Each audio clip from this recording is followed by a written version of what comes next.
kabajamtoota keenya keessummaa takka isinii qabadhee dhiyaadheetiin jira. Daraartuu Boonaa eenyu? Daraartuun Boonaa ana. Maqaan dhaloota keetii hoo kan warri keessan siif baase eenyu jedhamta? Maqaan dhaloota kiyyaa Alayyi Asladdiin naan jedha. Eessatti dhalattee guddatte? Iddoon dhaloota kiyyaa Gabibattiin dhaladhee Qumbittiin guddadhe. Bara ijoollummaa keetii hoo akkamitti dabarsite? Bara ijoollummaa kiyyaa ganti keenya Gabii barraa Qumbittiin guddadhee abbaa kiyya yeroo sanii fi waan dargin ajjeese jechaaf achirraa nuun baqatanii ganti keenya ganda eessummaan kiyyaa biratti Qumbitti guddadhee jechuudha. Yeroo ijoollummaa san keessatti nuti eebbuu sanitti ganda keenya keessatti ijoolleen shamarranii jira, dargaggoota jira, heellee taphatanii dubri heellee taphataa dhiirti immoo shaggooyyee taphattee jechuudha. Ansan jalatti shaakalaa ture jechuudha. Gusan xiqqoodha daa'ima gusan jala deemiti. Osoo ayyoon teena dhorkutuun jala deemu shaakalaa jechuudha. Haarratti dhagaa gubbaa dhaabbadheetiin ijoollee xixiqqoositti shaggooyyee fa'aa taphadha jechuudha. Kanarraa kan kaasee taphni gaafsan taphannullee heellee dubiraaf kanneen dubri taphataa ture. Amaya odalaga amaya hanoda alaga ya magala haru umbisha alaga jecha turan taphanne kana taphanne jechuudha. Karamoo dargaggoota warra isaan taphana yoobe mamari yeneti danyana mantana likombari warra isaan taphana yoobe mamari loshena tumarani yetta taphati yoonni gusanitti kana fa'aa taphataa turre jechuudha. Kanuma jidduun abbaan kan kee diinaan osoo loluu kufee moo iddoo dhaloota isaa naannawaa isaa dhufanii ajjeesan moo akkamitti duuti baakeetii gaafa dargii? Abbaan kiyya kun akka itti du'e gaafsanii safara gali jedhanii. Uummanni safara gali jedhanii safara galuu didee. Gabii barraa safara galuu didee baqatee jechuudha abbaan kiyya. Baqatee achirra naanna'ee karaa qarree areer kana gamanatti isaa baqatee abbaan kiyya kun wahirra horii qaba jechuudha. Loon kana horsiisa, gaala horsiisa, re'ee horsiisa, loon horsiisa jechuudha. Kanarraa kan ka'e otoo deemee baqatee deemaa jiru dhaqqabanii waraanni dargiidha. Bakka laga ereeritti areer gubbatti dhawanii rasaasan ajjeesan jechuudha. Ganama bariisaatti dhufanii marsanii ganda marsanii ajjeesan jechuudha abbaa kiyya. Rabbi rahmataa godhuuf. Rabbi rahmataa godhuuf. Qabsoo bilisummaa Oromootti yoom dabalamte? Qabsoo bilisummaa Oromoo kanatti anaa ijoolleetti ganda keenya keessa na fuudhan jechuudha. Isaan kun dhufanii na fuudhan jechuudha. Maaliif na fuudhan seesisan irratti illee guma abbaa hankeetii warra akka keetii kan akka fala jedhaniiti addi bilisummaa Oromoo dhuftee mana halkan dhufanii na fuudhan jechuudha. Marsanii ganda marsanii ijoollee shamarranii nam sadii wajjin. Ati quban qabdu? Dheerutu quban qabu halkan dhufanii marsanii. Eenyu si fuudhe nama yeroo san ni beektaa? Hogguu sanitti dhaqqabaa hurkaafaa jedhanii warra na fuudhe gaafsan. Nama biraa? Namni biraati seeddu hogguu sanitti. Dilaa jira jira. Halkan si fuudhanii eessa siin deeman yeroo sanitti? Deemaniiti bakka dirree barroota na naqan jechuudha. Yeroo san halkanuma san? Yeroo san achiin oofaniiti. Eegas booda yaanee halkan kan yaa bulanii eegas booda waraanatti nu dhadha'anii dirree barroota nu naqan jechuudha. Karam waraanni yookas? Gusa waraana baadiyyaa keessa irraa mujotti. Akka odeeffannoo qabnutti daraartuun waggaa 10 osoo hin guunne jaan yeroo qabsoo seentu. Mee ati hoo nuuf himi? Hangaafa sanitti dhiiraaf dhalaa kiyya ta'uu addaaniif hin beeku garuu xiqqoodha. Daa'ima dhiira ta'uu kiyya dhalaa ta'uu kiyya addaaniif hin beeku jechuudha. Ijoollummaa kiyyaan hin deemu gusanna oofanii. Sanirraa kan ka'e waan hin gaafa ijoollee sanitti nama faxina ture jechaaf hogguu dhufanillee isiin tun waan qawwee ba'attee deemuu hin dandeenyeef jechaaf tapha warraa isaa fa'a na shaakalchiisanii taphataa ture jechuudha keessattis. Akka gara qabsoo seentu maaltu si kaase? Gara qabsoo hogguun seenitti eegaan takka seeneen boodatti ayyoon tiyyalleen anilleen isii tanallee daa'ima ijoollee dhiiraatu jira gurguddoon isii dura isiin haa qabsooytu malee isiin hin deeffadheettee jettuu ayyoon tiyyalleen jala bu'aa turte jechuudha. Kanarraa kan ka'e immoo waan nama daa'imaan qabsoo kanatti ida'ameetu irra waa'ee seenaatiif waa hunda qabata jeniiti obboleeyyiin kanarra gurguddaallee didanii aanatti achitti na dhiisan jechuudha naatan. Sirri. Qabsoo keessatti daraartuun hawwisoo qofaan immoo gama waraanaatiin hirmaattee jirta. Gama waraanaatiin taanaanis karaa hawwisoo taanaanis yeroo sanitti nuti waaree beelladaa turre jechaaf yoon takkaa lolli nuti dhufees ifirraa itti himna jechuudha. Yoo immoo lolli jiraatu baate immoo duula nu oofanii bakka dirree lolaa nu geessan jechuudha. Warreen lola irratti gartee dhaawame fa'aa warreen akka je'ee fa'aa kanarratti immoo gartee akka jajjabeessuu irratti akka duuba deebanii isaan qalbiin isaanii hin cabne jechaaf hamilee waraanaa kakaasaa turre jechuudha. Sagaleedhaan duuba deemtanii? Duuba deemnee kakaasaa turre jechuudha. Dhaawamtee ni jirta achirratti osoo kakaastu? Dhaawameetiin jira. Booda tanaan dhaawamee jira jechuudha duraa miti. Osoo loltuu moo osoo kakaastu? Osoo loluutiin booda tana keessa dhaawamee jechuudha. Eessa? Qoma tanaa hin dhaawame. Rabbi si baase? Rabbumaan na baase malee dhaawameetiin jira. Baga Rabbi si baase, baga Rabbi si baase.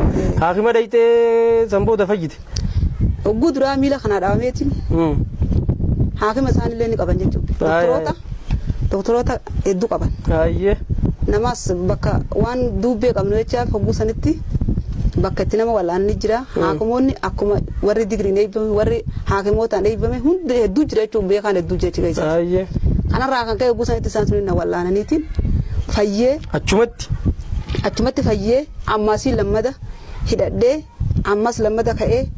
Hawwisummaa taphadhee ammas lammada dhaawamee ammaasii hidhame jechuudha. Faraqaa lamaan dhaawame isaan keessatti. Hawwisoon jalqaba itti makamte maqaan isaa maali? Hawwisoo waba hojjanii. Sirba jalqabaa baandii san keessatti sirbite ni yaadatta? Sirbaan gaafa san keessatti taphadhee sirba aadaatis taate sirba warraayisaatis taate taphataatiin ture jechuudha. Har'aan kan sagaleen tiyya bareedduu waan taate jechaaf hedduu waraanaa fi waraana kakaasuu fi kanarratti illee haalaan baay'ee na jaalatan isaanillee. Mee sirba warraaqsarraa tokko nu jee? Sirba warraaqsarraa kan inni taphataa ture hogguu sanitti qabsoo sabaa godhu bahee alaan jiraa ture dubartiin deebi'u eegaan baasee deemee ture dubartiin deebi'u eegaan baasee deemee ture jedhetiin taphadhe jechuudha. Kana malees ammoo kan inni taphadheetu jira jechuudha. Sirba kana walaloo fi yeedaloonis keetum. Kiyya jechuudha. Sirriidha. Sirba kee yaa dhiiroo haa yaadannu jedhu bohaarsituu jaaniiti miidiyaa hawaasaa yuutuub irratti maxxanfamee jira. Sirboota kee irra caalaan maqaa nama biraatiin jira. Maqaan kee yeroo dhabamu ati akkamitti laalta? Maqaa kiyya sanitti hogguu maqaa kiyya waan itti dhabameef haala yeroo jijjiirameetiin anillee sababa saniitiin jechaaf eegaan qabamee hidhaa keessa ture jechuudha. Eegas boodaan eegaan hawaasa keessatti makamee deebi'ee boodatti jireenya hawaasaa wajjin walirratti madaaleetiin anilleen humnaan oliin bahee akka sagalee ciisan dabarsuu danda'u waan hin qabne jechaaf kanarra kan ka'e obboleeyyan kiyya akkasitti wallisanii bakka tiyya bu'anii sirbaa turanii jechuudha isaan hundinuu. Eenyu faan? Bohaarsituus ammaasii eenyu maqaan isii gaa? Faaxeen faanis taphatan jechuudha. Ati hayyama keetiin jechuudha? Hayyama kiyyaa an deemee bakka sanarra dhiyaadhee waan taphatu hin dandeenye jechaaf an hayyama namni eenyuun harkee hayyama na gaafata hogguu sanitti namnummaan na harkee hayyama na gaafatu hin jiru kaanii duutetti na ijaaru. Garuu si gammachiisa. Garuu isaan na taphachuu kiyyaaf isaanii qaama kiyya waan ta'e jechaaf iddoo ittiin gaddine jechuudha ittumaan gammadee. Namoonni baay'een daraartuu boonaa fi daraartuu roobaa adda hin beekan. Daraartuun wareegamte yoo jedhan ati maaltu si dhaga'ama? Daraartuu roobaatuun beeksistuu hawwisoo turte jechuudha. Isiin daraartuu roobaatuun. Daraartuu roobaatii fi kuulanii boruutis bakka takka dhuman jechuudha isaan kun amma daa'eeti isaan dhuman jechuudha bakka takkatti. Saniifuu dogoggora maqaatu si wajji wal fakkeesse atiis akka duutetti namoonni tokko tokko akka dubbatan godhe jechuudha. Anis waan inni eegaan dhufee jidduu riphisee haalli garaagaraa waan irratti dhiibbaan dhufaa ture jechaaf hedduu namatti ol bahee namatti sagalee keenya dhaga'uu waan uummanni dadhabee jechaaf namni anis yooni takka ammoo isaan kana silkii fi waan garaagaraatiin qunname rakkinaan ragaa jeetiin alleen caljee adeemsuma hawaasa wajjin hirmaannaa waan hin ture jechaaf tanaa jechaaf sagalee kiyya dhaga'uu dhaban isaanis tana waan irra laalu hedduun. Saniifuu atiis tanaaf if dhoowwiste yeroonis yeroo hamaa waan ta'eef jecha dhokachuun siin fayyadatu. Dhokachuun na fayyada jeetiin ture. Daraartuun sirboota hedduu sirbite keessaa goottan qaqqaalii sabaa qabsoo sabaa godhuuf baheen ala jira kan jedhu lamaan kana faatee anniyyaa waliin wallistee jirti. Situ kenneefi? Ani hin kenneef. Isaanuma taphatuun dhaga'anillee. Ammallee eegammoo deebee mootummaan kun illee jijjiirame jidduu carraa ol deemee taphatu waan hin harkatne jechaaf taphni kiyya kun waan uummata bira deemu jecha namoonni hedduu tawwanii taphataa turan jechuudha. Ati kanarraa aariin qabdu gammachuus dagamachuu. Kanarraa aariin qabu. Osoo nan du'eewu seenaa keessatti dabarsanii isaan kuni mana Oromoo kunis itti yaadataan jaa hedduu aariitti hin qabu.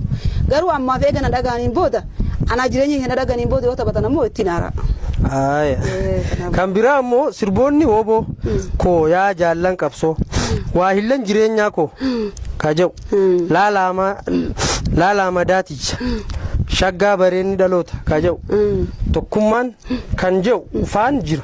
Sirboota kanaan beekamtiin ati qabdu hin jiru. Sirboota kanneen bifa haarayaan maxxansuuf yaada qabdaa? Taphoota sammadee kan amma dura taphadhe malee ammaan tanaa haaraa hin qabaa jechuudha kan amma qopheeffadhee qabu. Maaliif waan ol bahee achi taphatu sanii fi sadarkaa sanitti dandeettii ittiin qabne jecha ammoo silaa akka yaadaaf hawwii kiyyaa dhaqee istaadoma guddara dhiyaadhee uummata Oromoo kana guutuuf yaada kee dabarsuun hin fedhaa jechuudha. Garuu wanni kun naa dhaqamu didee jechuudha naa walitti mijaa'u didee jechuudha. Kanarraa kan ka'e tapha ammaan tanaa amma kan hin haaraa baafadhe illee hin qaba. Sanillee isin jechuun hin danda'a. Kaduris ni jira kafedhe hundaa'u tapha hedduun taphadhe tapha toora 6 moo 7 kanaan taphadhe jechuudha. Asoo keessattis kaniin maqaa haaraa kana malee kana malee Baalee gobbatti waggaa 6 hidhamtee turte. Yoom qabamte? Eenyu fa'aa wajjin qabamte? Aniin turi dhaameetiin anaa dhaamtee kophaatti yadeemtu. Kophaatti yaddaameetiin deemee jechuudha. Eessatti? Sawweenatti sin dhaame. Sawweena bakka kam naannawa? Sawweena jadiiti Baalee keessa lafa sawweena jedhan takkattiin achittiin dhaame jechuudha. Itti fufi. Bakki sun bakkitti itti daraartuu roobaatii fi oolanii boruu faan itti dhuman jechuudha. Ayilleen ogguu jaallan keenya kun kan wajji ture obboleeyyan keenya kun ogguu kufan irraa deemuu dadhabeetiin achitti hedduu lolli sa'a eega ganama sa'a lamatti eegalirra guyyarraa sa'a jaatti lolli nurraa dhaabbatee jechuudha. Yeroo san keessatti anillee ni madaa jechuudha deemu didee. Ogguu madaa'utti madaa'itiin kophaatti jahuufi. Eenyuun fa'aa hojii wal waraantu yeroo san? Ogguu saditti waraana malas hojii wal waraana. Sanii wajji wal dhoyna jechuudha. Achiin nu dhufe achiin bakka dhaamee kophaatti jeetii shorroqee hurruma keessa seenee kophaa kiyya bahee jechuudha. Osoo namatti hin bahiniin bultii 15 kophaa kiyya ta'a. Gaara keessa? Gaara keessa. Nyaataa dhugaatiin osoo hin jirre? Nyaataa dhugaatiin takka hin jirre. Nyaataa dhugaatii tana maaliin nyaadha seeta? Tiinii janiiti biyya Arsiitti shonka janii. Tiinii tanaa jira. Kophaatti jeetti kan hin madaa'ee shonkaa kana sen taa'ee raasaa keessa nam tokko na bira jiru ilmoo namaa takka na bira jirtu anuma qofa deemeetiin hogguun bakka shonkaa tan dhaqee taa'ee harka tokkoon kan hin madaa'ee qabu qoma tanarraa qabu harka tokkoon akka lafatti ergee nyaadha jechuudha. Halkan Hussein deebee hurruma keessa kophaatti usee gachiisee rafa. Rabbiin ammaas takka waa takkan afaan hin finne hangana keessa. Bineensinis dhufeen beeku. Bineensinis takka rabbiin irraa qabee takka natti dhufne jechuudha. Harraa hankaaseen bultii 15 kophaatti deemee bultii 16ffatti qaalichi tokko kafi kophaa sadii gaara kubbaayyuu jaan Baalee keessa gaara kubbaayyuu jaaniin gaara kubbaayyuu sunitti namtichi tokko kophaa isaa deemu anaa kophaatti deemtu katti walitti jennee jechuudha. Maali eessa dhufte naan jekkana laalee anaa deemsan oguu ilaalu nama eessaa dhufe si fakkaadheen jee. Atiin tun nama biyya naatii miti naan jedhe. Anammoo akkatti luchuu darbadeetiin marxoo keessa seenee uffanni keenya waan uffata dhiiraa ta'e jechaaf shamisa qamisa kofoo marxoo keessa seeneetumaan akka marxoo sana akkatti keessa seenee uffadhee deeme. Mataan kiyyaas akka keessan kana ciraadha anuma akka dhiiraa kana. Ati eessaa dhufte naan jee kana laalee nama eessaa dhufe si fakkaadheen jee. Qawween deemuu dadhabeetiin qawween irraa goda jalatti awwaalee goda jala lafa godaa jira lafa dhagaa jira dhagaa kana jala kaayee awwaalee deemee jechuudha. Biraa fagaattee moo maddii? Fagaadde biraa amma deemee mallattootti godheetiin lafa akkana lafa gaaraa takkana jee laalee irraa deemee akeekkadhee laalee haayee waan hin deemuu hin dandeenyeef jecha hidhannooti ijaarrii qawweeti keessatti jabeessee usee deeme caajjee. Son deemutiin itti dhufe ogguutti dhufu qaalichi atiin tun nama waraana adda bilisummaa Oromoo keessa ture na fakkaata naan jedhe. Sanis itti kan dhaabbadheen deegaa takka laalee yoo qaalichi kun natti chaddeemes shugutiin qabamas qawwee malee shugutiin qaba sagalee ta'u shugutiin qabate qoosii tanaan qaba shugutii tanaan akkatti laal haada wanni kana jalatti chaddeebsee irra darbadheeti yoon inni kun akkatti anaatan akkatti natti agaragalee qaalichi kun takka ammoo najjeesu takka kara jechi agaragalee shugutii tanaan dhawajeetiin itti laalladhe jechuudha qaalicha laala dhaabbatee akkana irraa fagoo dhaabbatee na gaafate atiin dun nama lafa fagoo irraa deemu fakkaata arrabni hankee kun siidhaa jedhama sagalee hantee akka sagalee namatti hin dubbattu nama lafa fagoo dhufe fakkaata maaliif kophaa hankee kala fagoota deemte naan jedhu akkuma itti baansanii aniin tunu waraana bilisummaa Oromootiin ture hin jenne qaalichi ka'eetiin nama siyaame waan areerlee taatu ka'ee sii fidee dhufaati asinne eegnaan jeen deemne haa jeetuma usee dhaabbadeetuma qaalichi ogguun isla ol garagalu an duruun kute kana bira bayeetiin kute amma ogguun bira kutu kana bira kutu ammas deemeetiin ijoollee lafa baale sanitti uranee janiiti loon qarree loon qubsiisan ogguun sagalee qa'ee maddii taa'usee taa'u dhageeffadhu ijoollee shamarranii malee sagalee nama guddaa keessa hin jirtu dhageeffadheetiin ijoolleen shamarranii maal nagooti jee usee ka'ee dhaqe halkan ogguun dhaqu ijoollee dubiraa usee tumaan jidduu seene usee huccuu ka darbadhee eessaa deemtanaa jetti ijoollee mara akkanatti hin deemaa anillee gandi keenya uranee nama gajiraa jee itti fakkeesseetu jee usee gachise ogguun hangachiisu qaalii tokko nu dhufe ogguun dhufa hanganumatti qaalichi kamatti anagaa namni lafaame halkan gaawgoo seene anis ijoollee dubiraa qofaa mire seetiin bira shirin jee qaalichi seetuma nu laalee musee mana keessa seetuma nu laalee gaddeebeetu waraana fiti daa'imni ogguun an silaa amma xiqqoo shilim jee ijji namaa hirriba qabdi ogguun xiqqoo shilimaan jiru ka'eetiin deema ogguun an jiru duruu waraana marfameen odoon bariine duraan deema jeetamanis amma ogguun akkan hojii duruu waraana marfamee jechuudha waraanni qacanqoleen na qabanii gaara kubbayyoo keessa na fuudhaniiti gindhiir na geessanii gindhiir irraa makiinni na darbanii waan gobbatti na hidhan jechuudha achittiin gobbatti hidhamee haamata jaha hidhamee bahee jechuudha. Shugutii keessatti raafatan. Shugutii ijaan raafatan. Oggaasii qaban miidhaan isaa sirra geessanii jiru yeroo sana. Yeroo sanatti waan uummata alaa galchaa maarree alaa galchaa jedhan jechaaf. Miidhaan sirra ga'een jiru. Miidhaan eeguu sanitti narra hin geessine laal. Miidhaan mana hidhaa sanitti sirra ga'e hoo maal? Miidhaan mana hidhaa keessa narra ga'e gaa hidhaniitu nuun taani haamata jaha guutuu hidhamnee odoo ilmoo namaa takka jettiin arginu osoo mana marfamnee gaa oguu takkitti shintibeetii baanu malee oguun taan mana keessa gallee fidattee warra qayyimas qalfaatichi dhufee nu gargaara guyyaa aladaaf saftii jireenya keenya nurraa jijjiira warri qayyimas qal mootummaan ammoo waan barbaachisu guusaniif ittuma kennitti. Eegaa ta'idhamaadhaan nutti kennan. Ganamaa galgala?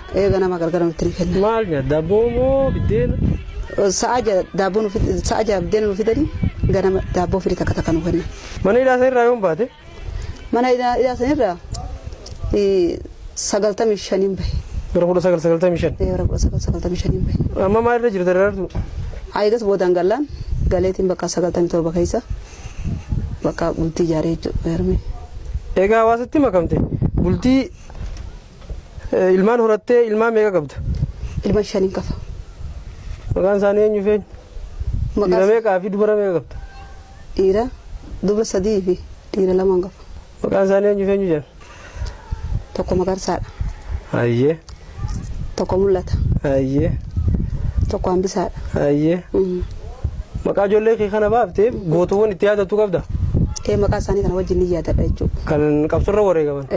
Eenyu fa'a? Kanuma waamte kana? Maqaa ijaame kana maqaa kana isaan hundaa qaba jechuudha. Isaan hundaa qaba? Sirri yaadannoodha jechuudha. Achumaanuu maqaa abbaa mana keetii daawwattoota keenyaaf nuuf ibsuu dandeessaa? Maqaa abbaa mana kiyyaa Anijii Sheekaa jedhani. Aliyyi Sheekaa jedhani. Anijii Sheekaa jedhani.